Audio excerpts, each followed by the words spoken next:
नमस्कार, राजनीति गलियारा में आपका बहुत-बहुत स्वागत है। मेरी बाईं ओर इस वक़्त दीपक मौजूद हैं, जो मेन के मेन खिलाड़ी हैं। दीपक, आपका बहुत-बहुत स्वागत धन्यवाद है। सर। और मेरे सहयोगी को हमेशा आप देखते हैं, ऋतिक मेरे साथ मौजूद है और ये अडानी जी पे बहुत ज़्यादा खबरें कर रहे हैं, तो हकीकत इनसे समझेंगे कि दरअसल वाक़ई में घोटाला भी हुआ है या सिर्फ़ गोल-गोल घुमा ही रहे हैं।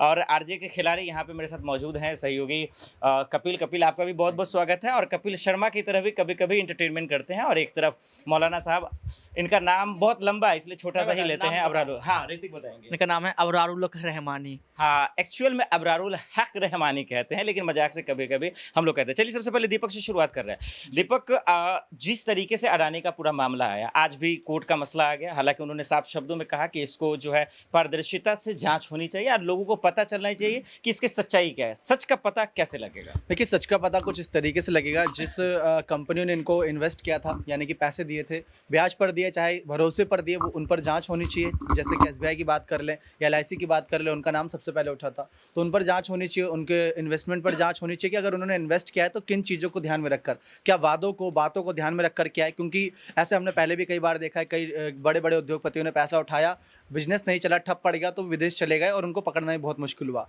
तो वही बात यहाँ पर गौतम अडानी पर आती है। सबसे अच्छी बात ये, गौतम अडानी भागे नहीं है, कोर्ट की कार्रवाई का सामना कर रहे हैं। हिंडनबर्ग की रिपोर्ट को जानना चाहेंगे, ऐसा क्या था जिससे कि अरबों का नुकसान उनका हो गया एकदम से। लेकिन दीपक, ऋतिक ये कह रहे हैं कि अडानी जी भागे नहीं। और नामों का लिस्ट देखेंगे दीपक, तो बहुत सारे जो भागे और मोदी जी के राज में था कि आ जाएंगे भाई, 56 इंच का सीना है, बहादुर है। लेकिन मोदी जी कम से कम इस पे जांच क्यों नहीं करवा लेते हैं? अगर पैसा इतना बड़ा मामला हुआ, इसके बाद मोदी जी जांच क्यों नहीं करवा लेते? देखिए, रही भागने की बात, तो गौतम अडानी अमीर पतियों में तीसरे नंबर पर रहे हैं, भागेंगे नहीं, लगातार जो है सुर्खियों में वो रहते हैं। सबसे बड़ी बात निकल कर ये आती है कि देश के प्रधानमंत्री क्यों भाग रहे हैं? अडानी नहीं भाग रहे हैं, देश के प्रधानमंत्री भाग रहे हैं। आपने सर में स्पीच देखी होगी कि 3 घंटे लगातार बोलते हैं। मोदी अडानी भाई भाई इसलिए भाग रहे हैं, उनको चुनाव भी तो देखना है। बिल्कुल, 2024 नजदीक है, लेकिन मैं ये कह रहा था कि मोदी अडानी भाई भाई के नारे लगते रहे, इसके बावजूद भी देखा गया कि चुप्पी नहीं तोड़ी। ये कहा जा रहा है कि मोटा भाई को बचाने का प्रयास किया जा रहा है। ठीक है, अगर आपके अडानी भाई नहीं है तो जेपीसी जांच करवा लीजिए। देखिए, विपक्ष सबूतों के साथ पेश किया गया है।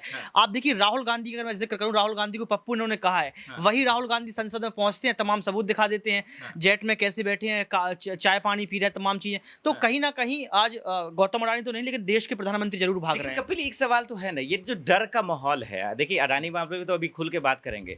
वाकई में मोदी जी से लोग डर रहे हैं या अडानी जी से डर रहे हैं, ये समझना बहुत जरूरी है। देखिए, जहां तक डर की बात है तो मोदी जी अडानी से किससे, मतलब मोदी से डर रहे हैं, अडानी से डर रहे हैं। ये इससे ज्यादा चर्चा का विषय ये है कि आखिर लगातार सरकार की नाक के नीचे इतनी तमाम चीजें होती हैं और फिर बाद में यही कहा जाता है कि जांच की जाएगी। तो आखिर अगर हम तमाम तरह की जांच करते रहेंगे और बस यही इंतजार करते रहेंगे कि अब उनको जेल की सलाखों के पीछे पहुंचाया जाएगा, तो ऐसे तो पूरा देश बर्बाद हो जाएगा। क्योंकि अडानी है, अब उसके बाद कोई और बिजनेसमैन आ जाता है, तो आम आदमी के साथ क्यों नहीं होता? मान लीजिए कि मैंने 20 लाख का लोन लिया और मैं नहीं चुका पाता, तो फाइनेंस मिनिस्टर आके कह दे कि 20 लाख का लोन नहीं चुका पा रहे, इनको माफ कर देते हैं। ऐसी चीजें नजर नहीं आ रही हैं। और करोड़ों रुपए, यानी कि 21,000 करोड़ से ज्यादा का अमाउंट जो कहा जा रहा है कि बतौर लोन के तौर पर दिया गया है, तो आप ये देखिए कि ये अमाउंट कितना बड़ा, अगर ये जनता के हित में लगाया जाएगा तो पूरा देश बदल जाएगा। एटलीस्ट जो गरीबी रेखा के नीचे जो 80 लाख का दावा करती हैं कि हमने गरीबों को राशन दिया है, उनको राशन देने की जरूरत ही नहीं पड़ेगी। नहीं, जांच की बात मैं थोड़ा सा कहना चाहूंगा। सुप्रीम कोर्ट में 10 फरवरी को मामला गया, 13 फरवरी को मामला गया, आज 17 फरवरी, आज भी जो है सुप्रीम कोर्ट में सुनवाई हुई।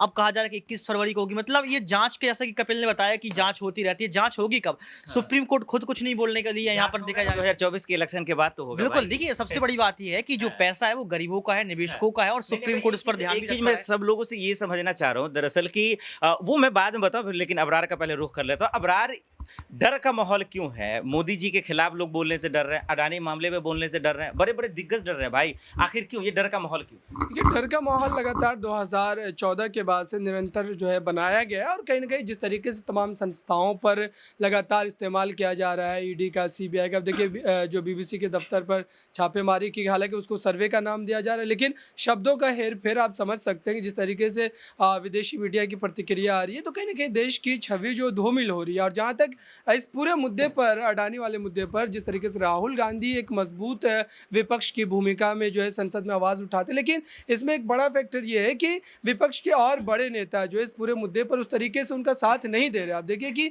मायावती से लेकर अखिलेश यादव, शरद पवार, ममता बनर्जी जैसी बड़ी नेता अगर इस पूरे मुद्दे पर नहीं बोल रही है तो जाहिर सी बात है कि राहुल गांधी अकेले अपने दम पर उतनी मजबूती से उस पूरे पक्ष को नहीं रख पाएंगे। जेपीसी की मांग की अगर बात की जाए तो कांग्रेस पार्टी के नेताओं के द्वारा की जा रही है, लेकिन दूसरे पार्टी के नेता जो है विपक्ष के वो नहीं कर रहे हैं, तो ये एक बड़ा फैक्टर मैं मान रहा हूँ इस पूरे मुद्दे। देखिए अभी जिस तरीके से अबरार या फिर दीपक या कपिल और ऋतिक तमाम लोगों ने बातें रखी है, देखिए एक चीज तो आप देख रहे हैं कि जो पॉइंट टू पॉइंट जैसे हम सवाल पूछ रहे जवाब ये मोदी सरकार में क्यों नहीं मिल पा रहा। दीपक आप पूछेंगे आम, वो जवाब देंगे इमली। ये मैं समझना चाह रहा हूँ कि आखिर ऐसा क्यों कि सरकार से सवाल आप कुछ भी पूछेंगे वो गोल गोल जो घुमाते हैं, इसकी एग्जैक्ट वजह क्या हो सकती है? देखिए कि यही सवाल था, क्योंकि सदन में जब ये सवाल किया गया, तस्वीर दिखाई गई, पोस्टरबाजी हुई, धनखड़ पर सवाल खड़े कर दिए यहाँ पर मल्लिकार्जुन खड़गे ने, तो सवाल इतना सही था कि आखिर रिश्ता क्या है मोदी और अडानी का। उस रिश्ते को जानना चाहते थे। एक शब्द में भी ये भी कह सकते थे कि वो एक उद्योगपति है, हम एक प्रधानमंत्री, तो हम मिलाप जुलाप होता रहता, शिष्टाचार मुलाकात जिसे कह सकते हैं। लेकिन वो चुप्पी साधे थे। उन्होंने अपने कामकाज गिनाया कि भारत देश आज इस मामले पर तीसरे नंबर पर है, उस मामले पर दूसरे पर, उस मामले पर पहले पर।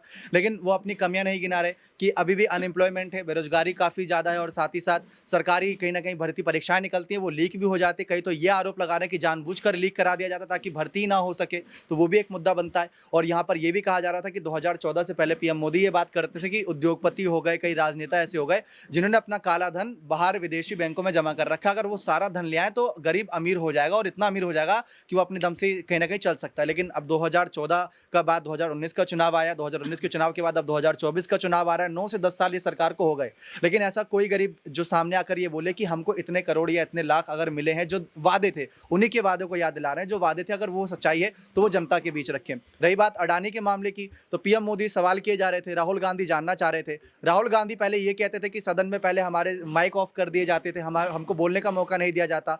मल्लिकार्जुन खड़गे अगले दिन प्रेस कॉन्फ्रेंस करके ये कह रहे हैं कि हमारा जो मामला था उसको पूरा नहीं दिखाया, काट पीट के दिखाया और कुछ अभद्र भाषा का ये इस्तेमाल सब किया। चीजें तो हम लोग हर दिन दिखाते ही रहते हैं, लगभग कम से कम गोदी मीडिया के तरह तो नहीं, लेकिन दिखाते तो जरूर रहते हैं। हाँ, मैं ऐड करना चाहूँगा, दरअसल इस पूरे मामले को लेकर के जिस तरीके से तमाम बहसबाजी हो रही है, तमाम बातें रखी जा रही, लेकिन ये बात तय है कि नरेंद्र मोदी की सरकार को इस बात का डर अब सताने लगा है कि आने वाले समय में अगर लगातार इसी तरीके से जो इस तरीके से मुद्दे जो उठ रहे हैं तो उसको लेकर के डॉक्यूमेंट्री की बात में जोड़ दो इसमें, जिस तरीके से बीबीसी के दफ्तर पर छापा मारा गया, तो कहीं ना कहीं ये डर जो है वो दिखाता है मोदी जी को डर लगा। बिल्कुल आप कह सकते हैं सत्ता खोने का डर जो है, मैं कह सकता हूँ कि एक तबका जो तैयार हो रहा है अब। और कहीं ना कहीं कई ऐसे लोग हैं जो आपके जानने में होंगे या आपके जानने में होंगे, वो आप ये कहते हैं किस डर की बात कर रहे हैं? मोदी जी कैसे डर जाएंगे भाई? डरते क्यों नहीं, डरेंगे क्यों नहीं? मोदी देखिए जी से जनता पूरा सबको डरा हिंदुस्तान सकती है, जनता मोदी को डरा सकती है, जनता अडानी को डरा सकती ये है। बात मुझे नहीं पच रहा है, मोदी जी से कौन डर जाएगा? बिल्कुल देखिए मोदी जी से कौन डर जाएगा। इसी बीच में एक और चीज ऐड करना चाहूंगा कि मूड ऑफ नेशन का सर्वे आया है, उस सर्वे का जो रिजल्ट है वो कहीं ना कहीं चौंकाने वाला है, क्योंकि जिस तरीके से 2019 के चुनाव में एनडीए को लगभग 350 के आसपास सीटें मिली थी, और अब ये कहा जा रहा है कि उसमें 55 सीटें कम हो जाएंगी। नहीं, मैं ये समझना चाह रहा हूँ अबरार की अबरार किस एंगल से कह रहे हैं कि मोदी जी डरे? मैं जवाब देना चाहूंगा। राहुल गांधी क्यों कह रहे हैं कि नफरतों की बाजार में मोहब्बत की दुकान खोलने आया हूं? आप देखिए हर जगह हिंदू मुस्लिम की राजनीति हो रही है, हिंदुत्व की राजनीति हो रही है, सॉफ्ट हिंदुत्व, ये शब्द आपने 2014 के पहले सुने? आपने कभी नहीं सुना होगा कि सॉफ्ट हिंदुत्व भी कोई राजनीति में जो एक मसला बन सकता है। विशुद्ध राजनीति लगातार देखी जा रही, लोकतांत्रिक मूल्यों का हनन लगातार देखा जा रहा है। और सबसे बड़ी बात आप ये देखिए ना कि अडानी 2014 के पहले 609वें नंबर पर थे, लेकिन आप देखिए तीसरे नंबर पर मोदी जी कैसे आ क्यों गए? डर जाएंगे? तो मोदी जी का डर इसलिए बताया जा रहा है यहाँ पर, मोदी जी का डर मैं बताऊं साफ तौर पर, क्योंकि जनता जो है वोट डालती है, और मोदी का डर इसलिए कि अगर आपके अंदर डर नहीं है तो आप सामने आइए ना, आप जवाब दीजिए, लेकिन आप जवाब नहीं दे रहे हैं। आप मोदी अडानी मैं ये कहना चाहूँगा कि आप सोचिए कि आंकड़ों के लिहाज से अगर आप समझे इस पूरे मुद्दे को, मामले को, तो अभी बीजेपी और एनडीए के जो तमाम साथी दल थे उसमें से कितने लोगों ने एनडीए को छोड़ा है? नीतीश कुमार को देखिए, बिहार की राजनीति में वो एनडीए से अलग हो गए। और पिछली बार जो आप कह सकते हैं बिहार में जो 39 सीटों पर एनडीए को बढ़त मिली थी, जीत मिली थी, तो उसमें एक बड़ा योगदान नीतीश कुमार का था। क्षेत्रीय स्तर पर लोग उन्हीं को जानते थे। अगर बीजेपी के चेहरे की बात की जाए तो बिहार में कोई दूसरी बात, अकाली दल आप देखिए, महाराष्ट्र में शिवसेना देखिए, तो सीटों के लिहाज से एक बड़ा फैक्टर बीजेपी के खिलाफ जा रहा है। देखिए बीजेपी को अकेले 2019 में 303 सीटें मिल गई थी, तो उन्हें बहुमत की किसी गठबंधन की जरूरत नहीं थी एनडीए को। 303 अकेले बीजेपी ने निकाल ली थी, 272 जीत के लिए चाहिए होता तो बीजेपी वहां पर भी जीत रही थी। और कुछ सर्वे ये भी कह रहे हैं कि अभी भी कहीं ना कहीं बीजेपी जीत सकती है अगर आज चुनाव हो जाए। लेकिन अगर अडानी मुद्दे पर विपक्ष एकजुट नहीं हुआ तो शायद ये मुद्दा ये फिर से फ्लॉप हो जाएगा। जो मुद्दे को लेकर आवाज उठा रहे राहुल, यही चीज मैं समझना भी चाह रहा हूँ। आप तमाम लोग देखिए, मैं दरअसल राय नहीं समझना चाह रहा हूँ, पर्सनल ओपिनियन समझना चाह रहा हूँ। आप बोलने से डरना नहीं है, मोदी से पूरा हिंदुस्तान डर रहा है, आपको डरने की जरूरत नहीं है। मैं ये समझना चाह रहा हूँ कि अडानी मामले पे मेरा मसला ये है, दरअसल मैं अपना बता दूं ताकि आप लोग भी खुल के बोल पाएं।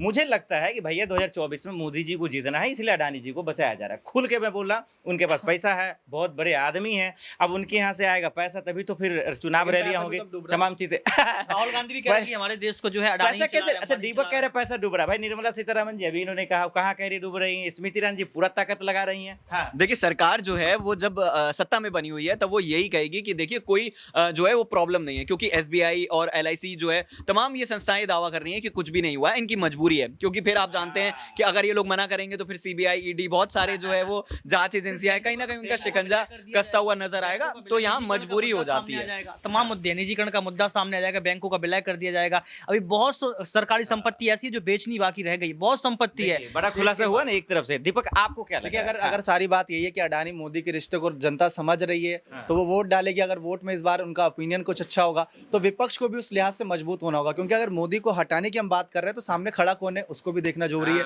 कि राहुल गांधी अगर उतने मजबूत नजर आ रहे हैं कि नहीं। अगर राहुल मजबूत है तो उनके साथ कितने नेता नजर आ रहे हैं। जैसे पीएम मोदी का समर्थन नीतीश ने किया, एक समय पर शरद पवार भी खुला समर्थन तो नहीं लेकिन भारी समर्थन कर रहे थे, उद्धव ठाकरे थे और बहुत सारे समर्थन मिला था। लेकिन राहुल अब रानी ये सवाल का जवाब कौन देगा? बाकी ये सही तो कह रहा दीपक कि भाई मोदी जी मान लेते डर गए, आप जैसा कह कि डर गए, लेकिन इसके अगर अपोजिट में देखे तो कोई होना भी तो चाहिए इनकी तरह शेर। अभी जिस तरीके से जो बीजेपी की ताकत को जो है ज़्यादा बढ़ा चढ़ा करके पेश किया जाता है, लेकिन यहाँ पर एक बड़ा फैक्टर ये है कि विपक्ष भी कमज़ोर है। उसका बड़ा कारण ये भी है कि विपक्ष में एकजुटता नहीं है। अब देखिए, ममता बनर्जी सोनिया गांधी के नेतृत्व में नहीं चलना चाहती, मल्लिकार्जुन खड़गे के नेतृत्व में नहीं चलना चाहती। जो है जो आपके तेलंगाना में जिस तरीके से जो है भारत राष्ट्रीय समिति की एक महारैली होती है, अखिलेश यादव वहाँ पहुँचते, अरविंद केजरीवाल वहाँ पहुँचते, तो विपक्ष बट रहा है। जाहिर सी बात है कि विपक्ष बटेगा तो उसको सत्ता पक्ष का फायदा पहुंचेगा इस पूरे मामले का। और साथ ही आप देखिए कि बीजेपी आप देखिए, जहां तक अडानी और इस पूरे मुद्दे को लेकर भ्रष्टाचार, एक मैं पूरा कंप्लीट कर लूं, भ्रष्टाचार और जहां तक शिक्षा व्यवस्था को लेकर के हम चर्चा करते हैं तो वोट बैंक जो है बीजेपी का, दरअसल वो इन तमाम मुद्दों पर बीजेपी को वोट ही नहीं करता। आखिरी क्लोजिंग, क्लोजिंग टाइम में एक आखिरी सवाल जो सबसे अहम है। क्लोजिंग टाइम में सवाल ये है, मोदी जी की सबसे बड़ी ताकत कौन बताएगा? सिर्फ 30 सेकंड आप लोगों के लिए। देखिए मोदी जी की सबसे बड़ी ताकत दो ही चीजें हैं, पहला है पैसा और दूसरा है जिस तरीके से उन्हें जन समर्थन मिला था। हालांकि ये कमजोरी भी बन सकती है, लेकिन सीटों के लिहाज से उनको पूरा समर्थन था, यानी कि उन्हें किसी दल की जरूरत नहीं है, पूरा उनको बहुमत मिला था। और आज के तौर पर अगर हम देखें तो ये बड़ी कमजोरी बन सकता है, क्योंकि अगर जनता उन्हें वोट नहीं देती तो ये बिल्कुल एंटी चला जाएगा। देखिए, मोदी जी की सबसे बड़ी ताकत यहाँ पर कह सकते हैं उनका माइंडसेट है। क्योंकि 2014 से पहले तो अडानी उनका साथ नहीं दे रहे थे, 2014 में सरकार बनी, फिर उसके बाद अगर अडानी आगे बढ़े तो बात की बात है, लेकिन 2014 में तो अपने दम से आए थे। तो उनका माइंडसेट है जो आज भी कहां पर बोलना है और बोलना ही नहीं, बाल की खाल निकालने और कहां पर बिल्कुल चुप रहना, उनसे कोई सीखे। क्योंकि अडानी के मुद्दे पर चुप्पी साधी और जिस मामले पर उन्हें घेरना है, किस मामले पर विपक्ष घेरना है, उस मामले को वो बहुत अच्छे से उठाते हैं। बिल्कुल। सबसे बड़ी मुझे लगता है कि चाणक्य नीति उनकी जो कही जाती है वो सबसे बड़ी ताकत है, अमित शाह। और सबसे बड़ी बात जनता को वो जो है समर्थन करते रहते हैं, जनता के साथ खड़े रहते हैं। तो जनता और चाणक्य नीति उनकी सबसे बड़ी ताकत है। अबरार, सबसे बड़ी मेरा जो ओपिनियन है वो यही है कि प्रचार प्रसार का एक बड़ा तंत्र जो है वो अपने हाथों में है उनके, और उन्हीं तंत्रों के हिसाब से लगातार मुद्दों को बढ़ाना, उठाना, धार्मिक जैसे मुद्दों को, और उसको कहीं ना कहीं जो दबाने की कोशिश करना। तो मैं कुल मिलाकर के कहूँगा कि प्रचार प्रसार का जो एक बड़ा तंत्र है वो इसका बड़ा कारण है कि बीजेपी लगातार इतनी ज़्यादा गलती को करने के बावजूद भी सत्ता में इतनी मजबूती के साथ आपको इस वक्त देखने को मिल रही है। बिल्कुल। तो आपने सभी हमारे जो सहयोगी हैं इन लोगों का आपने राय तो देखा ही, और इसमें एक चीज़ तो आप समझ ही गए होंगे कि मोदी जी की जो सबसे बड़ी ताकत है वो विपक्ष की कमजोरी नहीं है। मोदी जी की सबसे बड़ी ताकत आज गोदी मीडिया है, क्योंकि गोदी मीडिया उनको बचाने में पूरा दिन रात लगाए हुआ। यही वजह है कि आज वो मुद्दों से बच जा रहे हैं और सवाल नहीं पूछा जा रहा। बहरहाल जो 15 लाख का एक सपना था, 15 रुपया तो लोगों को मिला नहीं है, शायद हम सब पांचों को भी नहीं मिला होगा। बहरहाल आपको ये वीडियो अच्छा लगा होगा राजनीति गलियारा में। अभी के लिए इतना ही, बाकी खबरों के लिए देखते रहे नेक्स्ट टाइम न्यूज़।